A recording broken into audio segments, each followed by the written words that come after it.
Welcome back to the Packchat, our Student Voice Opinion segment. I'm Jack Polishuk, joined by Caleb Taylor, Tommy Sancoli, and guest Millie Suarez. First, a new Drake song has been released, featuring The Weeknd, titled Heart on My Sleeve. Take a listen. Hey, run it back. Talking to a diva, yeah, she on my nerves. She think that I need her, kick her to the curb. All I know is you could have had the world.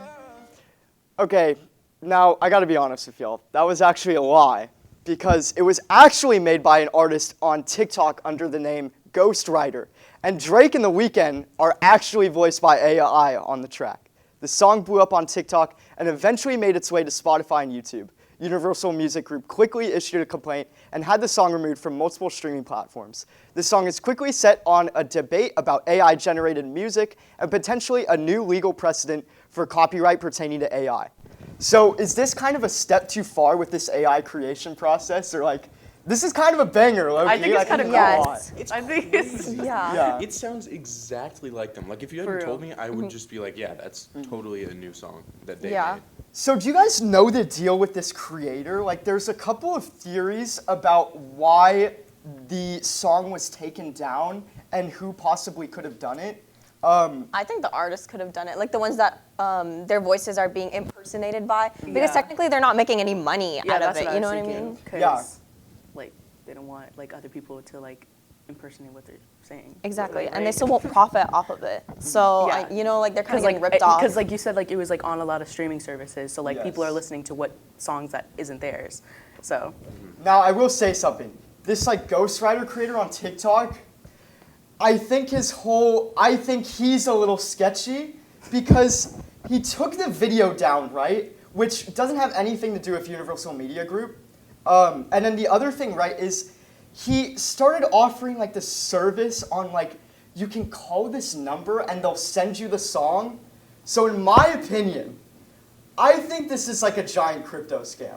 Or like some kind of weird AI like program scam to where he's sending out this like mass like messaging list to like contact as many people as possible. It just seems really fishy, and like this way of like taking down everything seems like a way of getting attention for the artist. But that's kind of like more my opinion. I can totally see that. Like, it's crazy how just like, it feels like overnight, like AI just randomly advanced, like 10 years. yeah, Because no one was, I mean, there's always been like sentence mixing and stuff, but Yeah. no one has ever made like computer generated vocals that sound that close to the original. And it's scary. You know, you never really know if like a person you're talking to is actually a real person now. It is very scary. Yeah. Yeah. It's concerning. I don't know if you're even real, or if you're just a computer. All right, next singer Frank Ocean closed out the first weekend of Coachella on Sunday. It was his first live performance since 2017, but it came with some controversy. He came out almost an hour late and lip-synced to many of his most popular songs, while also debuting some of his new material. His set was also abruptly cut short, with the singer claiming, quote, "I'm being told it's curfew, so that's the end of the show," end quote. How do you guys feel about this performance? I have some thoughts. I know you're a big fan. I am a huge Frank Ocean fan. Yeah. I have been waiting in this performance since the last one in 2017. That's an amazing It performance. was by the so way. good. Yeah. It was so good. But, you know, I think he left something to be desired with this one. Really was not his best work. He came out, again, an hour late. And he came out later and said it was because he had an ankle injury, which I guess would make sense, but he was, like, jumping around on the stage. And, like, I don't know. It just seems fishy. Yeah. I think like a lot of the reason like people are so upset is because you go to see like your favorite artist and like you just get so disappointed because like you're like, this is not what I came to see. So Yeah. Yeah. And Rihanna sung like while she was pregnant. You Yeah, know for what I mean? real. So Like, I this was is like, like- an ankle injury doesn't mean anything. the bar set a little Yeah. high. I was like, yeah. So there's this whole thing with Frank Ocean. He definitely takes his time in between like releasing stuff. And I know people complain about that online, but honestly, like they have no right to, because he's his own person. Like he can do whatever he wants to do. Like he does not need to care about what other people think about his art or what I other feel like people that's need to true release. to a degree, and I say this as a fan of his, but I feel like, you know, as someone who watched it on like you know, someone Instagram live streaming. Yeah. Like, it was really cool to see a bunch of those songs, you know, some not new material, but like new versions of different songs. If I had like taken out a mortgage on my house to go fly down to Coachella and Yeah. watch him, stand in that line for 12 hours or whatever, I'd be so mad.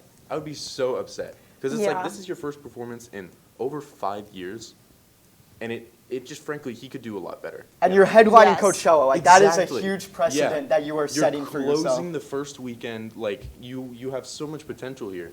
And then he's an hour late. You know, he cuts the set off early, which, I mean, wasn't fully his fault, but, you know, if he wasn't late. And there were plans that came out. Sorry, I'm, like, ranting No, about dude, this. No, continue. you're good. There were plans Packchat that for he, that's true. He had a team construct this ice skating rink as a stage. Did you guys hear about this? No. No. He had all these people that he had hired to ice skate around as part of the performance, and it like right before he said no, we're not doing that, melted. Really? Yeah, Really? It was like hours of manpower, and he just said melted because either because of his injury or because he changed his mind. So That is crazy. yeah, there's definitely something to be said about, like, you know, he can't really just kind of do whatever he wants. Uh-huh. Yeah, and the poor backup dancers must have had like I know. so much They've to been, do like, and practice. Yeah. Yeah. There's people who've come out online and been like, this guy's crazy. We worked so hard to do this, and then he just said, Yeah. melted. And just like the music itself, like the White Ferrari remix, I wasn't really messing with. Like, There were some interesting decisions, yeah. yeah. That's such a beautiful song, and I just know. to like kind of like, And it was his first, I think, live performance ever of that one. So Yeah. yeah, like Godspeed too and stuff Yeah, like yeah, that. yeah. Like, yeah. Next, YouTube influencer and makeup artist James Charles has recently released his newest makeup brand called Painted. Released on April 12th of this year, this brand has recently been gaining a lot of popularity based off of the new style and products. However, fans are still unsure of whether to trust Charles, considering past pedophilic allegations of messaging explicit content to various underage boys. Some fans have defended James, saying the accusations have neither been confirmed or denied. So, do you guys think these actions should affect the sales of the makeup? I think celebrities, like, no matter what they do, people are still gonna buy their stuff. Like that's just how it is. That's what I've noticed. But like, still, he has lost some fans, so he's just like kind of more irrelevant in like the YouTube community now. But people will definitely still buy his stuff because like makeup is makeup, and they'll just say, you know, separate the art from the artist or whatever. But then again, like I feel like sometimes you should boycott them because like this is like just nasty. You know what I Yeah. mean? Like Yeah. those poor little For real. boys. This dude continues to profit over this, and Yeah. he's getting away with it scot-free. Like, it's ridiculous. Yeah. And Yeah. I totally forgot about this dude, to be honest. Like, Yeah, he totally same. I haven't heard about him escaped in my years, mind. yeah. Same. I mean, I know, And it's Jack, like- you told me before the show you were a huge James Charles fan. Oh, yeah. So I was, are you gonna be buying this makeup set or no? you know, I won't. You know, we don't have to talk about. I it. think he's Okay. releasing. But- Personally, I think personally, I've heard that he's releasing a beauty blender, some blushes, and the brand is called Painted. So it's all gonna be like modeled after like paint supplies and stuff, like how those things are. That's creative. Yeah. Yeah, I like that.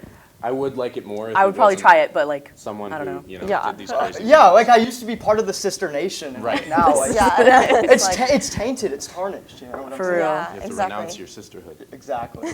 That's all we have for today, but remember, T-Will Pack, there's always time to chat. Coming up is our next Pet of the Week.